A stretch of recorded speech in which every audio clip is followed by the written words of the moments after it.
मुझे आज बड़े अफसोस से ये कहना पड़ता है कि जो इलेक्शन हुई है इस हल्के में, पूरे कराची में और पूरा सूबा सिंध में, वो एक बिल्कुल फ्रॉड इलेक्शन है जिसे बनाया गया था पीपल्स पार्टी को सीटें देने के लिए, क्योंकि पुलिस इस तरीके से काम कर रही थी कि जैसे उनके कामदार हैं।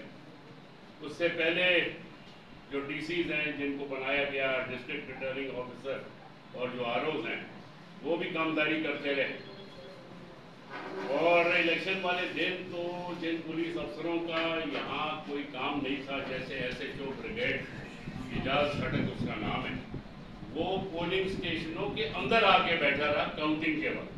इससे आप अंदाज़ा लगा सकते हैं कि किस किस्म की इलेक्शन है कि उसका तो काम कोई नहीं है उसमें आने का। और इसके बाद ये हम देख रहे हैं कि वो जो खदशात में पहले जाहिर करता था, वो खदशात हमारे सामने आ गए कि चनेसर बोर्ड के अंदर जो पोलिंग स्टेशन है, एक में 95% टर्नआउट हुआ है, दूसरे में 95 हुआ है, तीसरे में 83 हुआ है और एक में 62 हुआ है। बाकी सारे जो इलाके हैं, कहीं टर्नआउट जो है 35% है, कहीं 30% है, कहीं 40% है, कहीं 33% है। सिर्फ और सिर्फ चनेसर बोर्ड के अंदर 95, 83 ये है। अब हमें साफ पता है कि जी ये वहाँ बेईमानी की गई है, ठप्पे लगाए गए और ये रिजल्ट्स जो है ये सारे जो है ये मैन्युफैक्चर किए गए। अब ये जो फाइनल रिजल्ट है जी, ये फाइनल रिजल्ट जो है फॉर्म 49, ये बन नहीं सकता जब तक कैंडिडेट खुद उधर हो और उसका या वो नुमाइंदा उधर हो।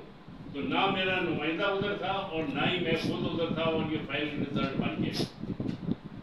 और कल से इन्होंने एक और काम शुरू किया है कि जी इलाके में फिर रहे हैं, लोगों के घरों में घुस रहे हैं, लोगों की दुकानें तोड़ रहे हैं, फायरिंग कर रहे हैं। तो मैं ये कहना चाहता हूँ सईद गनी साहब, आप होश के नाखून लें। अगर आप चाहते हैं कि इस इलाके में जंग होगी तो आपकी ख्वाहिश पूरी हो जाएगी। मैं नहीं चाहता कि इलाका खराब हो। इलेक्शन आपकी और मेरी थी, आपने समझा कि आपने जीत लिया है बेईमानी करके, आप जीते नहीं है, नहीं मैं आपको छोड़ूंगा इतनी आसानी से। पर आवाम को तंग मत करें।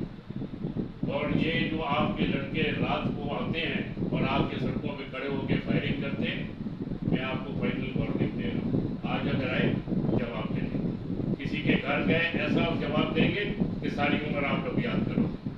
हम ये नहीं कि कोई डर के बैठ गए, हम इसलिए चुप थे 2 दिन के शायद आपको होश आए, और अगर आपको होश न आई हम आपको इंशाल्लाह होश दिला देंगे। शुक्रिया। अब आइए सवाल